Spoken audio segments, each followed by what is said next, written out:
మత్తిపాటి పుల్లారావు గారు. అధ్యక్ష,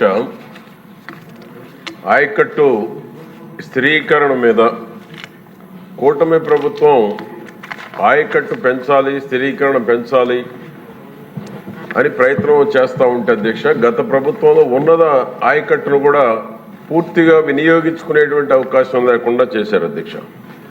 ఈరోజు గౌరవ మంత్రి గారిని మీ ద్వారా అడిగేది కూడా అధ్యక్ష, హరిశ్చంద్రాపురం టు నకరికల్లు 6,000 కోట్ల రూపాయలతోటి ఆనాడు గోదావరి టు కృష్ణ, కృష్ణ టు పెన్నా దానిలో భాగంగా టెండర్లు పిలిచి కాంట్రాక్టర్లు కూడా ఫైనల్ చేయడం జరిగింది అధ్యక్ష.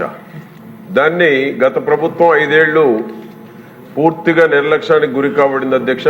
ఆ ప్రాజెక్టు ఎక్కడ కూడా ₹1 పని కూడా చేయలేదు అధ్యక్ష. గౌరవ ముఖ్యమంత్రి గారు నకరికల్లులో శంకుస్థాపన కూడా చేశారు అధ్యక్ష. ఆనాడు స్పీకర్ గారు కోడెల శివప్రసాద్ గారి కాన్స్టిట్యున్సీలో. అది తిరిగి మరలా ఎప్పుడు ప్రారంభిస్తారు? రెండవది, బనకచర్లో దీన్ని కూడా ఏమన్నా మెర్జి చేసేటువంటి ఆలోచన ఏమైనా ఉందా, లేదా దీని వరకు ముందు టెండర్ పిలిచిన వరకు ప్రారంభిస్తారనేది ఒకటి అధ్యక్ష. గత ప్రభుత్వం రివర్స్ టెండర్ పేరుతోటి రాష్ట్రంలో ఉన్నటువంటి రైతాంగాన్ని పూర్తిగా మోసం చేశారు అధ్యక్ష. అదే కాకుండా అధ్యక్ష, నాగార్జున సాగర్ కుడి కాలువ పరిధిలో ఏ పనులు చేయలేదు అధ్యక్ష.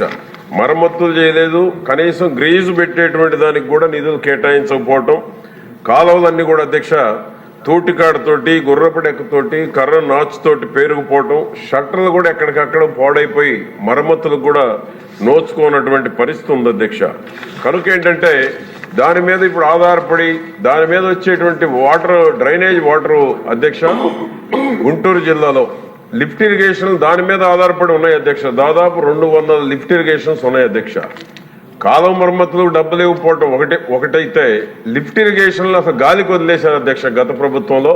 నేను మీ ద్వారా మంత్రి గారిని అడిగేది, హరిశ్చంద్రాపురం టు నకరికల్లు స్టేటస్ ఏంటి, ఎప్పుడు ప్రారంభిస్తారు? ఒకటి అధ్యక్ష.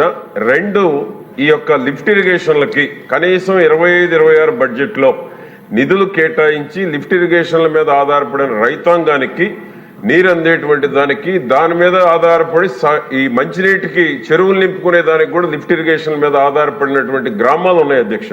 వాటికి నిధులు కేటాయించి ఆ రైతుల్ని, ఆ గ్రామాలను ఆదుకోవాలని మీ ద్వారా గౌరవ మంత్రి గారిని కోరుతా ఉన్నాను. మినిస్టర్.